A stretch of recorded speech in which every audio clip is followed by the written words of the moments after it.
Saison des pluies à Tananarive. Pas une seule mobilette dans les rues de la capitale. Et pourtant, c'est en mobilette que je veux traverser Madagascar. Pas facile à trouver. Mais je finis par rencontrer un gars qui veut bien me louer sa mob pour 6 € par jour. Ah bah oui, impeccable. Ah oui, les papiers de la mobilette. Ok, parfait. Allez, bonne route.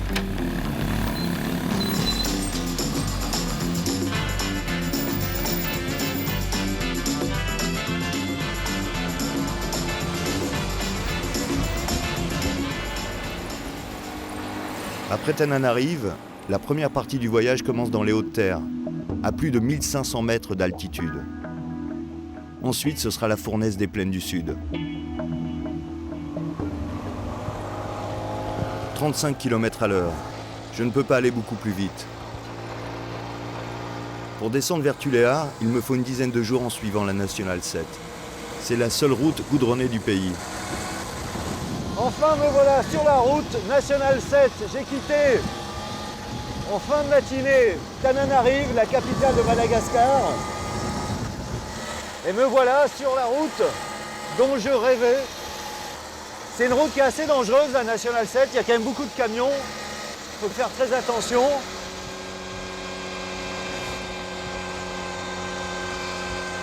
Je roule avec la petite appréhension que j'ai toujours au commencement d'un voyage en mobilette.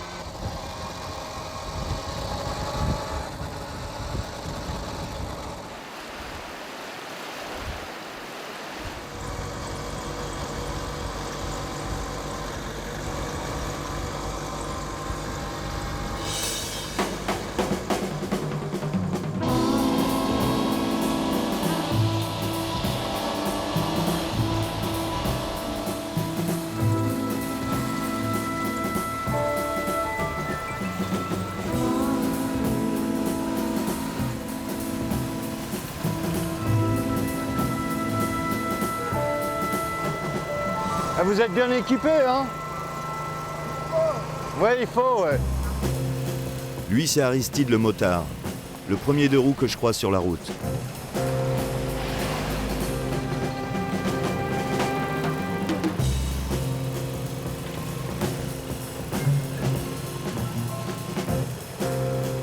C'est agréable, hein, les routes ici, en moto. Oui. J'aime beaucoup la moto. Il y a beaucoup de virages, hein. Il faut faire attention. Ouais.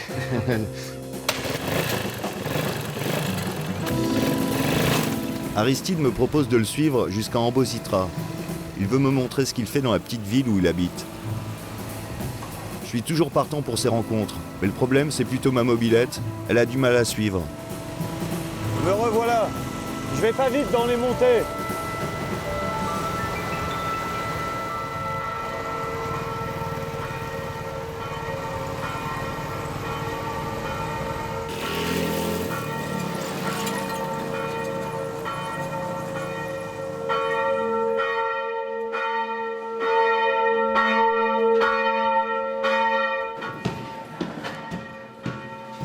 En fait, Aristide est curé. Et dans sa paroisse, quand il prêche, tout le monde l'écoute. Un discours engagé qui dépasse parfois largement le cadre de l'Église.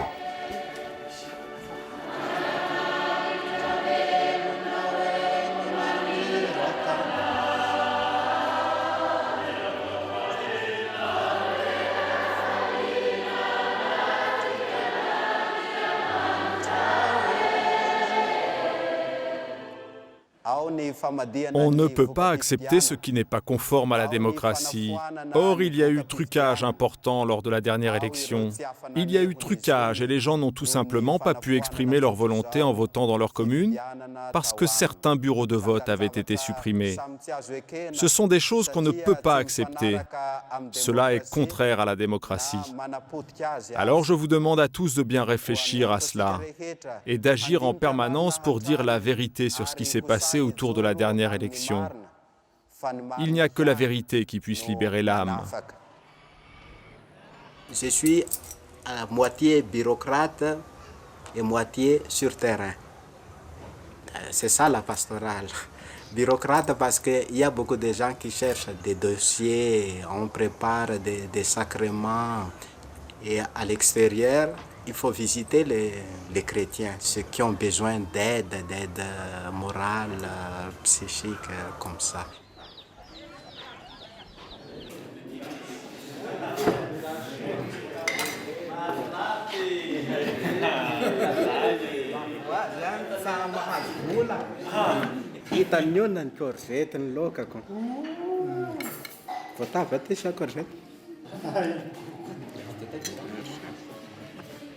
Ambosta, c'est la région artisanale comme ça.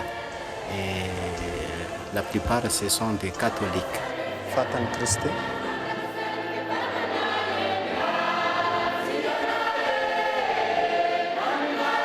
On a la puissance. J'ose dire ça. On a la puissance ici dans le pays.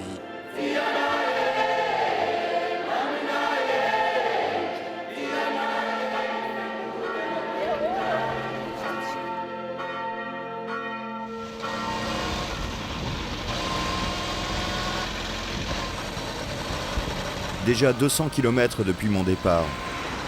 La mobilette tient le coup, et moi aussi pour l'instant.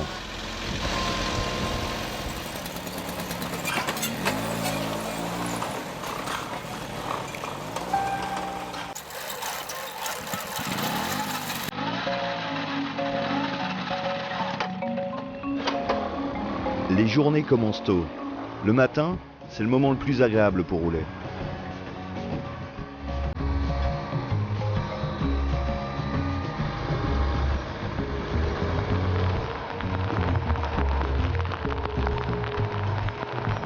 C'est pas désagréable parce que ça fait presque du bien. Elle est super chaude, ta lame. Oh! Ouais, je t'entends sous la pluie. Je crois que ça met tout le monde content en fait, un peu de pluie.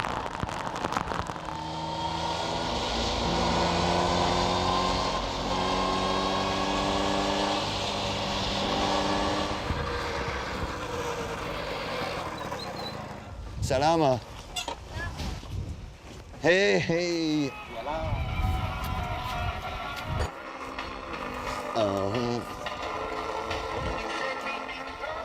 Ah ouais, c'est bien sans musique. Non.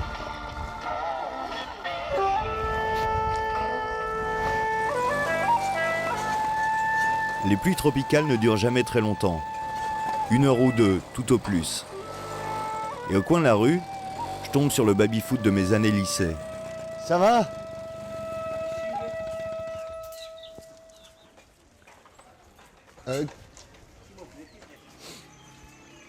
C'est un peu la spécialité locale. Ah, c'est là. Dans le village, les ateliers Pina font vivre une famille entière. Leurs baby-foot sont passés entre les mains de toute la jeunesse malgache, et même au-delà.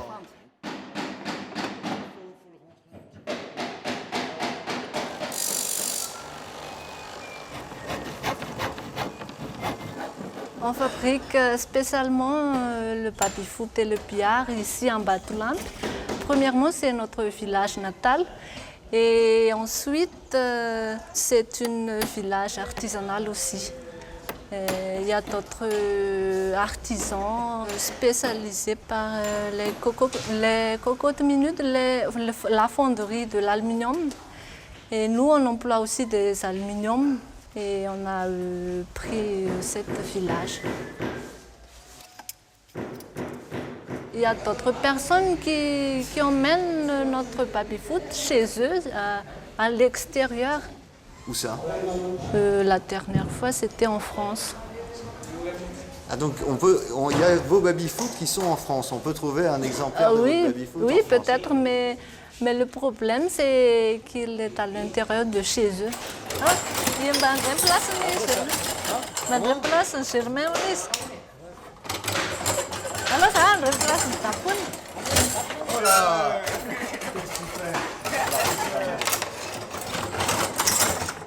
Oh là, c'est parti vite là. Attention, tout le monde Oui, c'est bon. L'honneur est sauf. L'honneur est sauf. Pour le voyageur, c'est souvent l'espace et la distance qui comptent. Mais à Madagascar, moi je me perds aussi dans le temps. 19e siècle, années 60 ou 21e siècle, tout se mélange.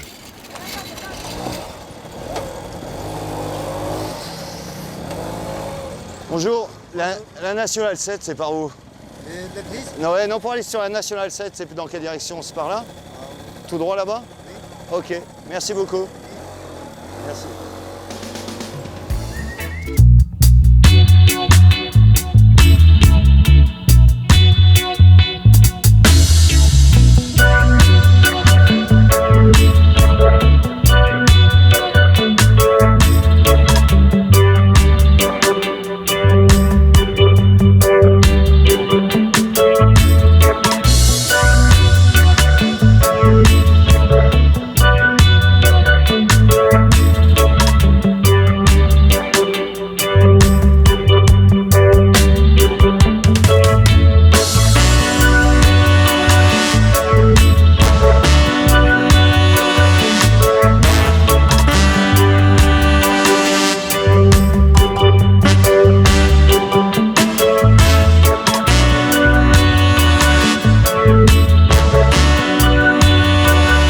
Le pays n'a remporté aucun trophée, formé aucun champion, mais les rencontres entre villages voisins sont vécues comme de véritables derbys. Les jours de match, il n'y a plus grand monde dans les rues. Totti, c'est quoi? C'est le joueur? Joueur italien. Ah oui? Il est là? On va le voir? On va le voir? Ah! Je peux jouer un peu avec vous?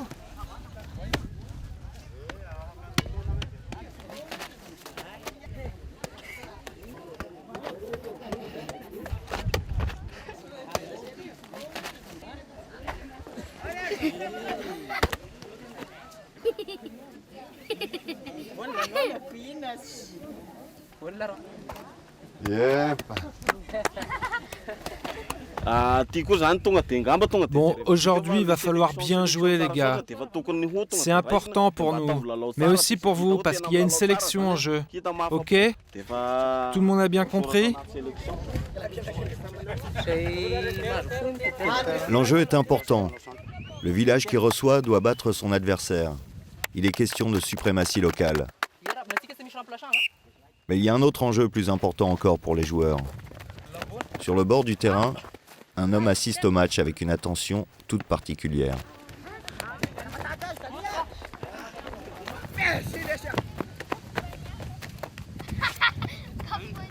Aujourd'hui, j'arrive ici pour sélectionner les gars, les meilleurs joueurs pour former une équipe sélectionnée.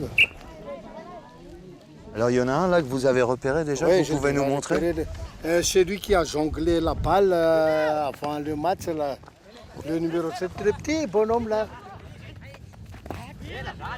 Il maîtrise bien la balle. Ouais, c'est ce qu'il faut alors. Malgré qu'il est trop petit.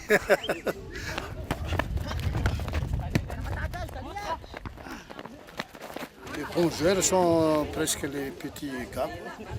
Trop petit alors. Trop petits. Ce jour-là, aucun but. Le sélectionneur est quand même reparti avec quelques noms de joueurs qui pourraient peut-être un jour porter le maillot de l'équipe nationale. Mais au grand jeu des classements mondiaux, Madagascar pointe toujours parmi les derniers.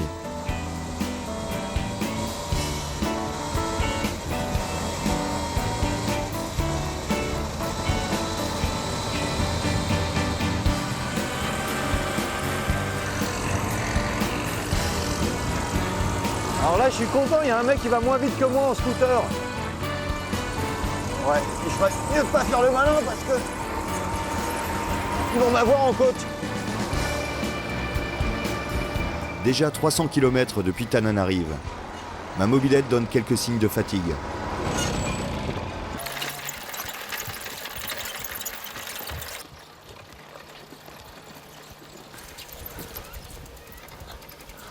Eh ben moi j'habite ici, en France, à Paris.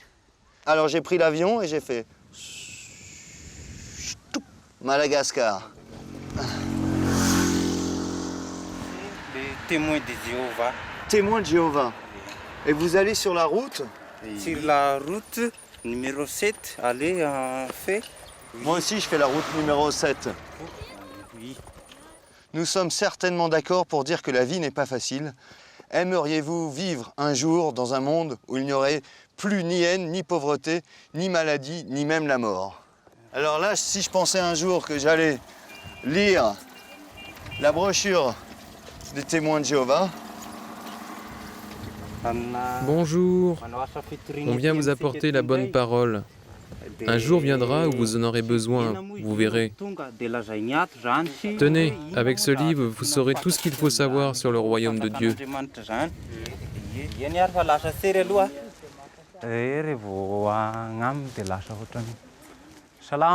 Bonjour, comment ça va aujourd'hui?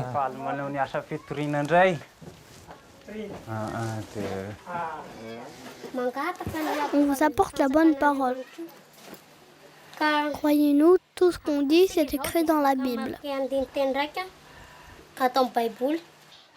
Chacun doit reconnaître Dieu.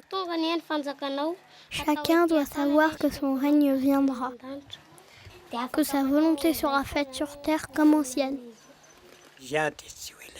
C'est vrai. Tout ce qui a été prédit dans la Bible commence d'ailleurs à se réaliser. Il n'y a plus grand-chose de bien sur terre. On court à la catastrophe. Dieu veut sauver le monde, je peux vous le dire. Il faut faire connaître la vérité. Merci de nous avoir écoutés. Au revoir.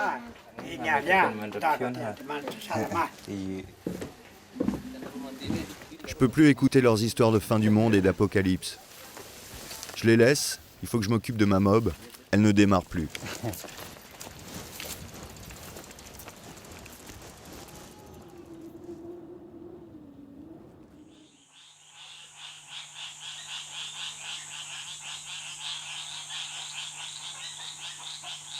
On m'a indiqué le réparateur de la région. C'est de l'autre côté du fleuve, en espérant qu'il puisse faire quelque chose pour moi.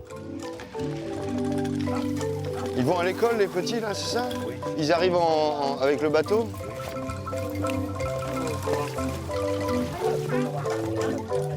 Par ici? Voilà. Là, il n'y a pas de bout.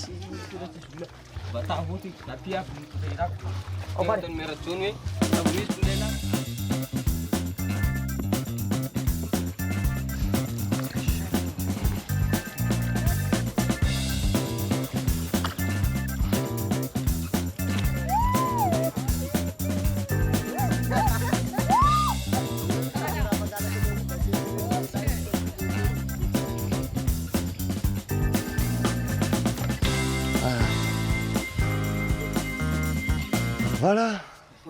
C'est du transport, ça. Ok, c'est... Je mets du temps à trouver le mécano, qui ne peut pas s'occuper de ma mob avant ce soir. Une journée de foutu, mais j'ai pas le choix. Et je reviens plus tard pour assister à la réparation.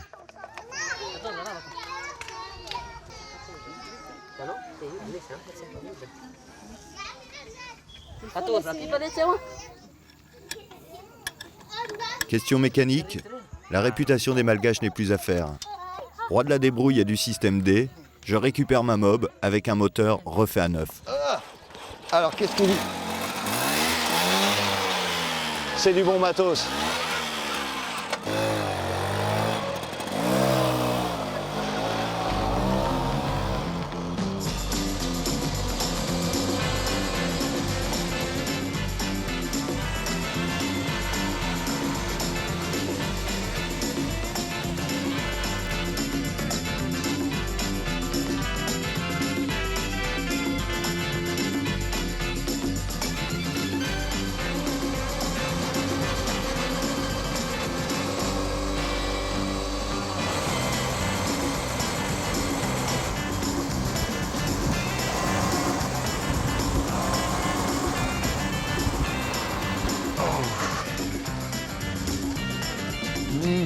Bonjour, vous avez de l'eau?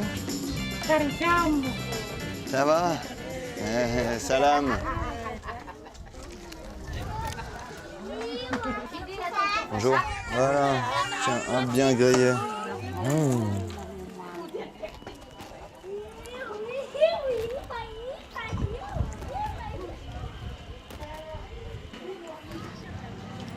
Oh, les roues, elles sont complètement tordues.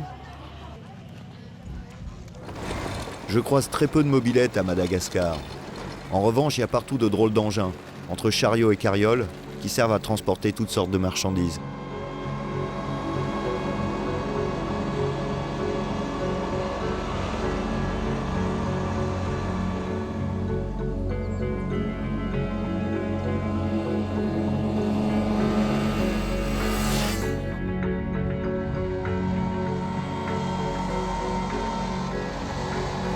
En fait, il y a des gens partout en train de travailler sur le bord des routes. Ils sont dans les bois, ils font le charbon.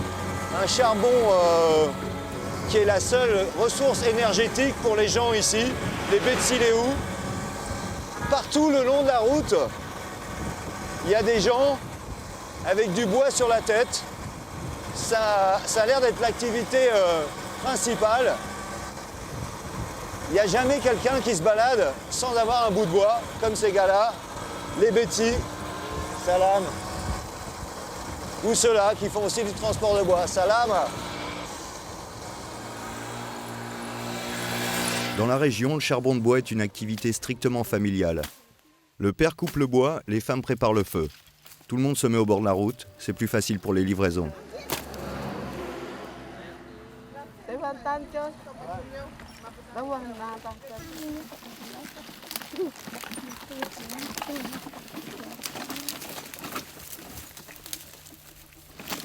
On m'a expliqué et j'ai fait les calculs. Il faut 12 kg de bois pour faire 1 kg de charbon. Une famille malgache utilise en moyenne 100 kg de charbon par mois, donc plus d'1 tonne de bois. Les forêts disparaissent peu à peu. On coupe les grands arbres, surtout ceux avec des gros troncs. C'est ceux qu'on abat en premier. Ensuite, on les découpe en petits morceaux. Mais à côté de ça, on a plein de travail à faire. On laboure, on cultive. Pour récupérer les bouts de bois brûlés, on les déterre, on les met dans un sac, puis on les charge sur les chariots pour les emmener plus bas. On a cousu les sacs avant de les remplir de charbon de bois. Il faut bien mettre de l'herbe au-dessus et au fond pour que les coutures tiennent.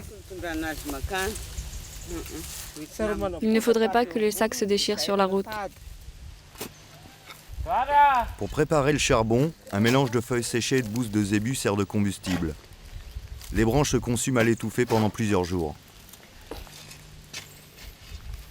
Ensuite, les gamins se chargent de transporter les sacs de charbon jusqu'au marché le plus proche.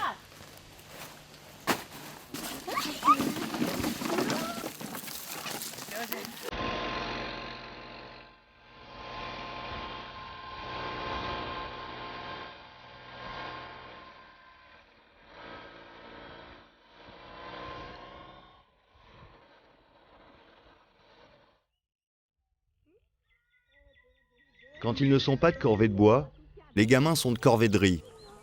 C'est la principale activité agricole de Madagascar. Il n'y a qu'une récolte par an.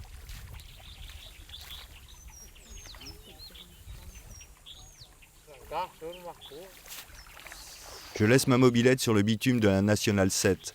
Impossible de rouler sur les chemins étroits qui longent les rizières. Pour aller à la rencontre des paysans qui moissonnent, je dois marcher un bon bout de temps.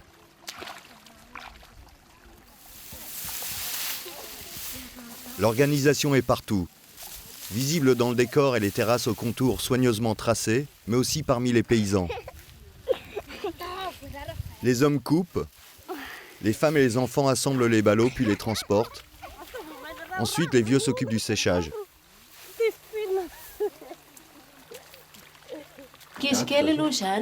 Ici, les enfants vont souvent le matin dans les champs. Ils ont plein de travaux à faire, chercher de l'eau, s'occuper des volailles. Il faut qu'ils soient vraiment motivés pour aller à l'école après tout ça. Pendant la récolte, tous les enfants sont mobilisés. On a besoin de bras dans les rizières et les écoliers abandonnent leur classe pour aller travailler dans les champs.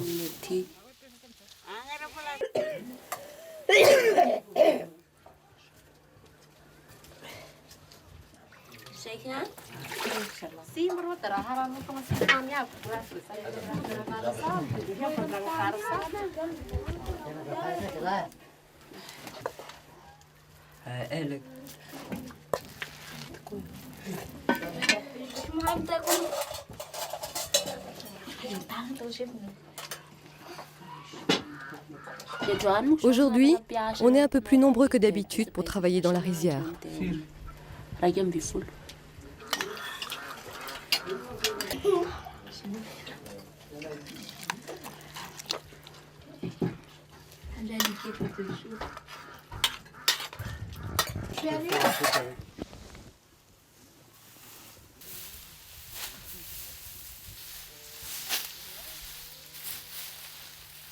Je repasserai plus tard pour voir comment le travail avance.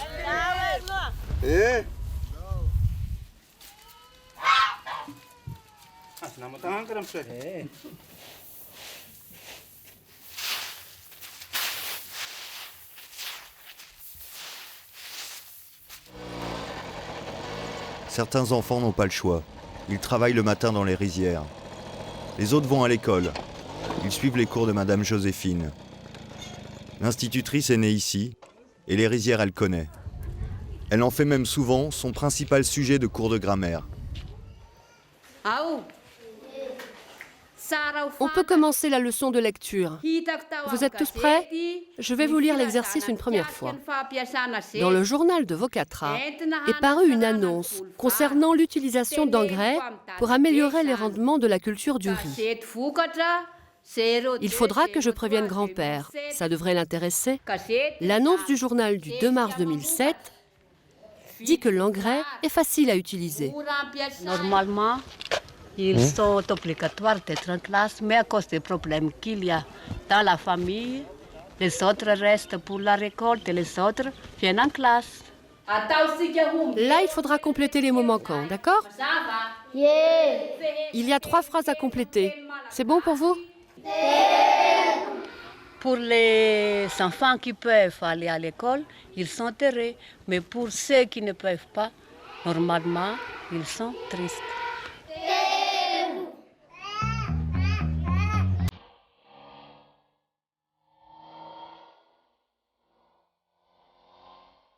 Je quitte enfin les hauts plateaux pour rouler dans la région des plaines. C'est ici qu'on voit les plus grands troupeaux de zébus. Ils sont gardés le plus souvent par des gamins, de très jeunes bergers. Encore une fois, je laisse ma mob pour aller parler avec 2 d'entre eux. Et pour le coup, mon sens de la discussion montre ses limites. Il me manque quelques mots de malgache. Ça va? Ouais? Ouais? C'est à vous ça? C'est vous gardez les... C'est bien.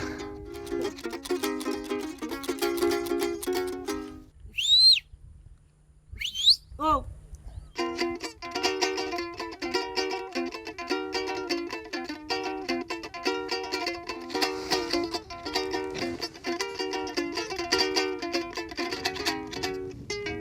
Toi, tu joues quoi? Tu joues? Tu joues?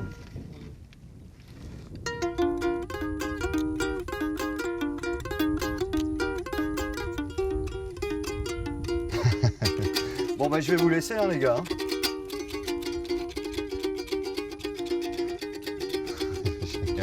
Vélo. Salut.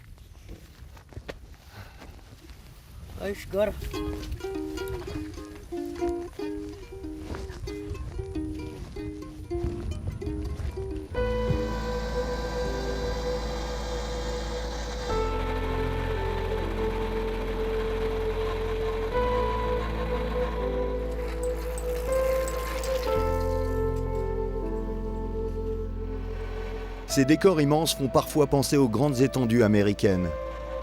Mais les coutumes ici sont bien différentes. Le Famadiana, par exemple, est une coutume propre à Madagascar. Les morts sont enterrés dans des grottes en altitude, et tous les 7 ans après l'enterrement, les corps sont exhumés pour renouveler les linceuls de soie qui recouvrent les morts. Ici, c'est une tradition. Tout le monde participe aux cérémonies. Tout le monde, petits et grands.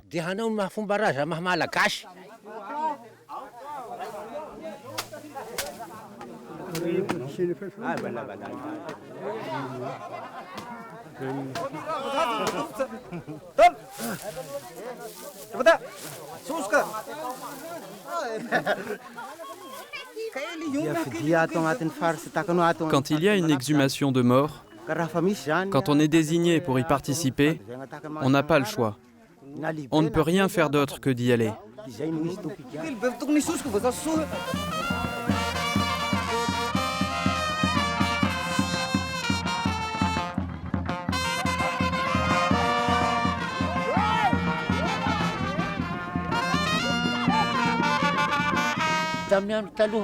Avant, il y avait des vols d'objets dans les tombes. Donc les anciens ont pris la décision d'enterrer les morts dans les grottes qu'il y a sur les montagnes. Les grottes sont difficiles d'accès, ça protège contre le vol. Évidemment, ça complique les cérémonies, c'est plus dur et plus cher.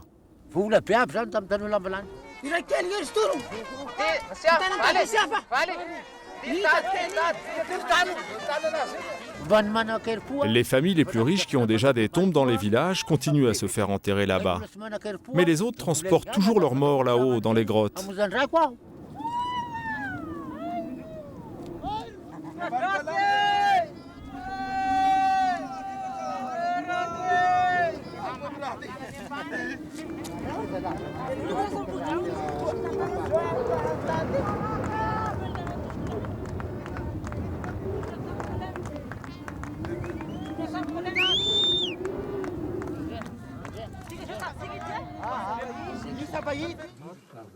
Faites attention en enlevant le couvercle. Mettez bien le linceul dessus.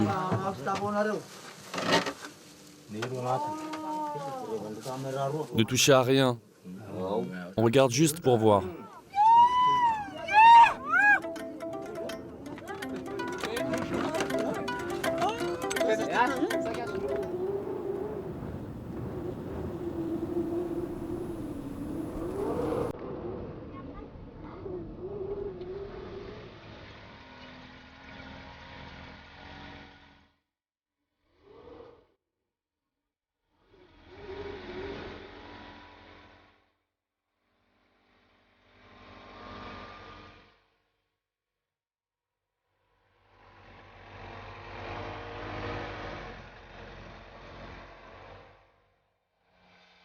Cagnard. Il fait plus de 35 degrés. Et mieux vaut ne pas tomber en panne ici. C'est toujours la Nationale 7, mais côté circulation, c'est plutôt désert. Ranouir, c'est là. Ilakaka, c'est la petite ville où on fait l'extraction de saphir.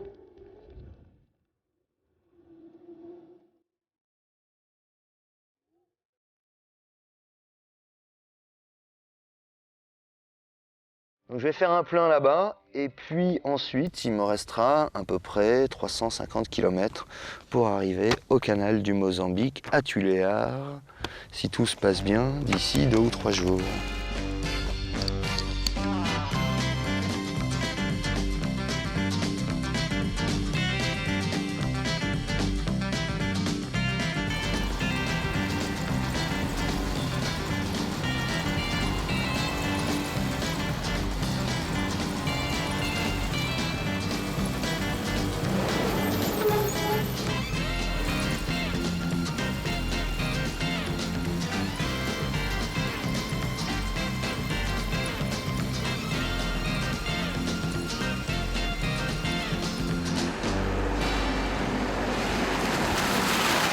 C'est quoi comme essence? C'est quoi? 14 000. Mais c'est 1 litre? Il faut 5 litres. C'est bon? Pour la mobilette, ça va? Ok, alors voilà. Comme tu veux.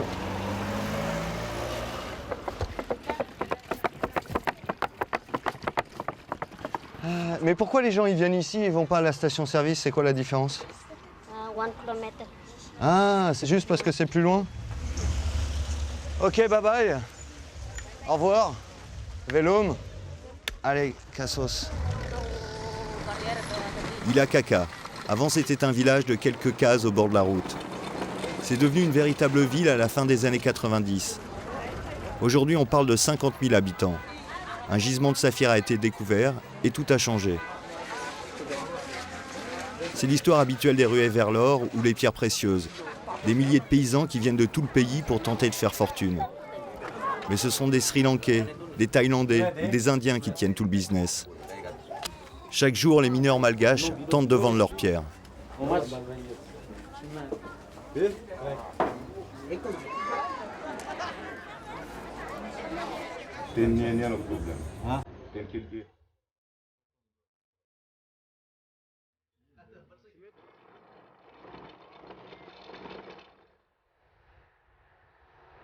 Justement, les mineurs, c'est eux que je veux aller voir. Ils travaillent dans des conditions extrêmement dangereuses. Parfois, ils creusent pendant des jours pour s'apercevoir que le puits n'est pas exploitable. Il faut pouvoir payer chaque jour les 10 litres d'essence nécessaires pour faire tourner les pompes à eau. Ils travaillent 15, 16 heures par jour, et parfois plus encore.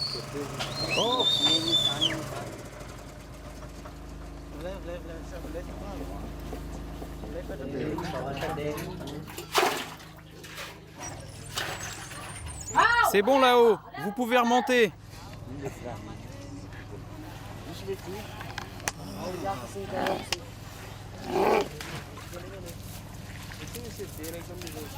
Il faut encore 4 jours pour finir le puits. On travaille déjà depuis une semaine dessus. Pour avoir ça, juste de quoi apercevoir les pierres. C'est seulement maintenant que le véritable travail va commencer. Et on ne peut pas savoir ce qu'on va pouvoir retirer.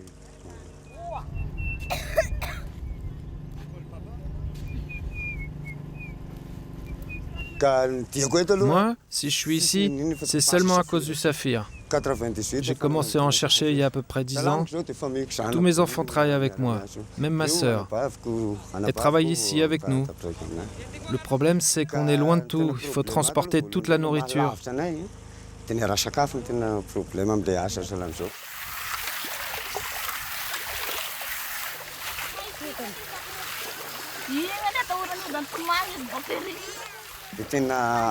En fait, on est tous des étrangers ici.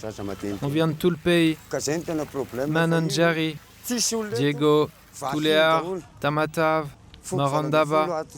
On vient de partout parce qu'il y a du travail ici dans les mines de saphir. On s'installe et tout le monde travaille, même les tout petits.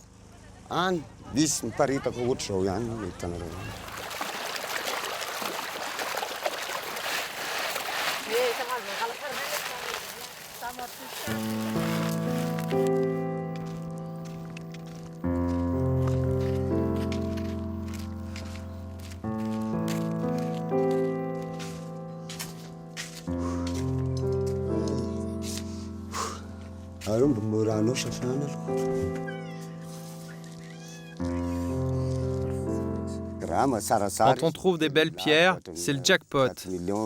On peut les vendre des vraies fortunes, l'équivalent de 2000 €. Mais avec les petits cailloux, on ne peut rien faire. Ça n'a pas de valeur. Une fois que j'aurai gagné ce qu'il faut, je retournerai chez moi, dans mon village, comme tous ceux qui travaillent ici dans le saphir. Si tu arrives à gagner un peu d'argent, il faut partir. Et ma mobilette a été fidèle jusqu'au bout. À part mon pneu avant qui se dégonfle régulièrement, mais ça j'ai trouvé la parade. Les gonfleurs et leurs pompes, il y en a partout.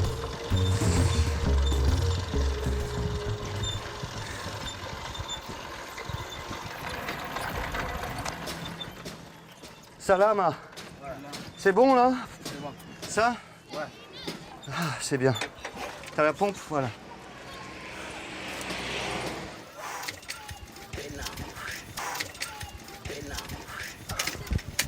Avec Sofman. National 7 en mobilette. Je l'ai la mobilette, et la mobilette. Tata. Avec danse? Ah bien sûr on danse. On danse toujours.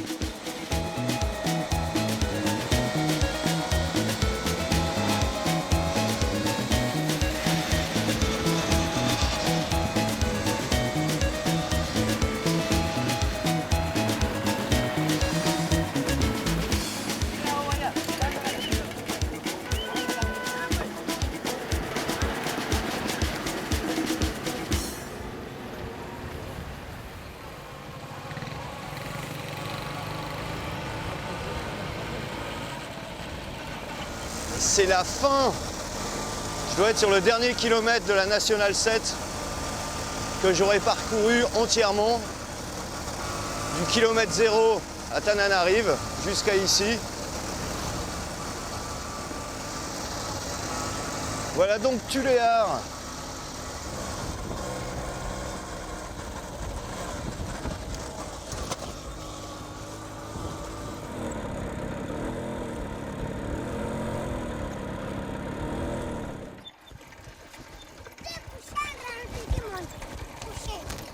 Tu veux monter dessus? Voilà, c'est parti. Allez hop. Allez. Allez. Allez, petit bonhomme.